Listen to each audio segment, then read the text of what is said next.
प्रथम चरण तो कलयुग का था। परमात्मा आए थे, सहस्रीर आए थे, सहस्रीर कबीर परमेश्वर चले गए थे मगर से। अब ये पिछली पीढ़ी है जो अब स्टार्ट हुई, इसमें कंप्लीट कोर्स है भक्ति का और निरसंशय है, कोई डाउट नहीं, सब प्रमाणित है।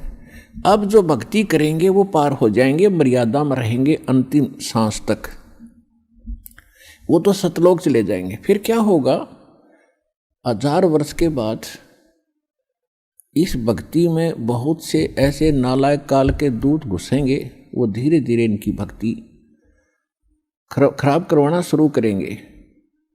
और उस समय जो सच भक्ति जितने समय वो कर चुके और उसके बाद मार्ग दिशा बदल ली, उनके साथ क्या बनेगी कि जैसे पुण्यात्मा एक श्वास के मंत्र का जो इस दास से प्राप्त करके आप एक श्वास भी मंत्र का ले लेते हो सतनाम का,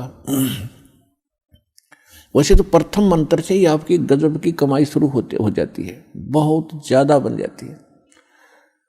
और यदि सतनाम का मंत्र भी आपने साल 2 साल 3 साल 4 वर्ष कर लिया और सारनाम ना भी मिला तो भी आपकी ढेर सारी कमाई बन जाती है। और फिर काल क्या करेगा, क्योंकि आपके पुण्य तो वो देगा, उसने तो ऊपर होटल बना रखे हैं, स्वर्ग महास्वर्ग, महास्वर्ग में और ज़्यादा टैक्स है देता है वो आपसे, आपके पुण्यों से, कहीं 20%, कहीं 25%, कहीं पर 10%, ऐसे उसने अपने टैक्स लगा रखे। और जो खर्चा आप खाते हो वो अलग है, वो तो आपकी पूंजी से होगा, तो आपको स्वर्ग महास्वर्ग में रख देता है। और वहां आपके पुण्य आपके साथ होते हैं। जब महास्वर्ग के अंदर आपके पुण्य खत्म हुए उसके बाद स्वर्ग में ले आता है, नीचे एक अलग से एक स्वर्ग है, उस महास्वर्ग से अन्य जो कॉमन स्वर्ग है, उसमें भी जब आपके पुण्य खत्म हो जाते हैं फिर आपको पृथ्वी पर डाल देता है। तो वो पुण्यात्मा इतना समय वहाँ रहती हैं स्वर्ग में, महास्वर्ग में, फिर उनको सतयुग में प्रारंभ में जन्म देता है। इस भक्ति युग में की हुई भक्ति उनकी इतनी प्रबल हो जाती है कि फिर वो सतयुग में प्रथम जन्म लेते हैं।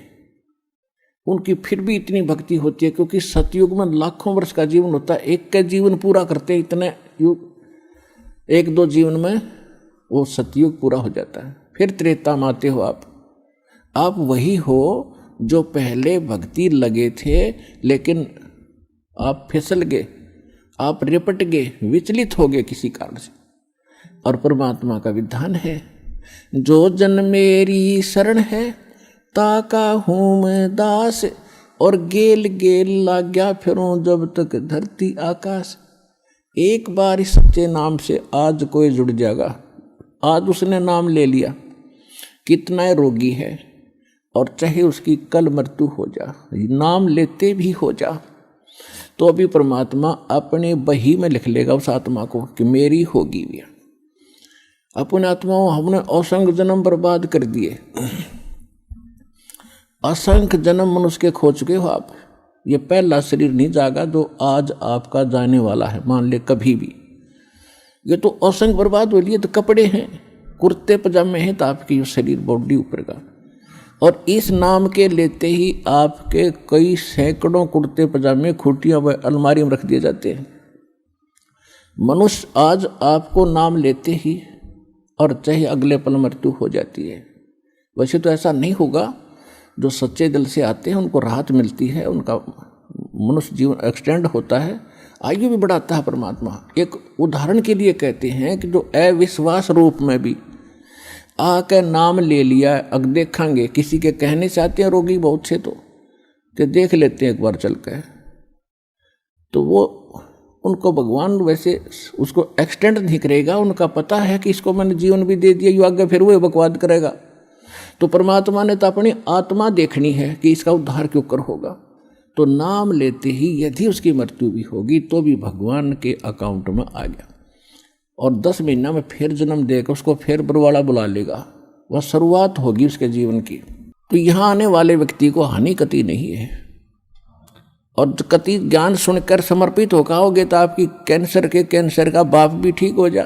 भगवान किसे कहते हैं वाह भाई वाह। यहां पर कम से कम लाखों भक्तों के कैंसर तक के रोग ठीक हो चुके, जिन्होंने समर्पित भाव से परमात्मा पर विश्वास करके नाम लिया और मर्यादा निभाई। क्योंकि दुखी आदमी मर्यादा खूब निभाता है, सुखी तक गड़बड़ कर देता है, समाज को गणा देकर उसने तो अपनी जान दिखाई देती है, तो उस पर जल्दी राजी हो है भगवान, जल्दी प्रसन्न होता है, उसका जीवन भी बढ़ावेगा और उसको रोग से मुक्त भी करेगा। लेकिन करेगा अपने हिसाब से, उसकी नीत देख के कि आगे कहीं और गड़बड़ ना कर देगी।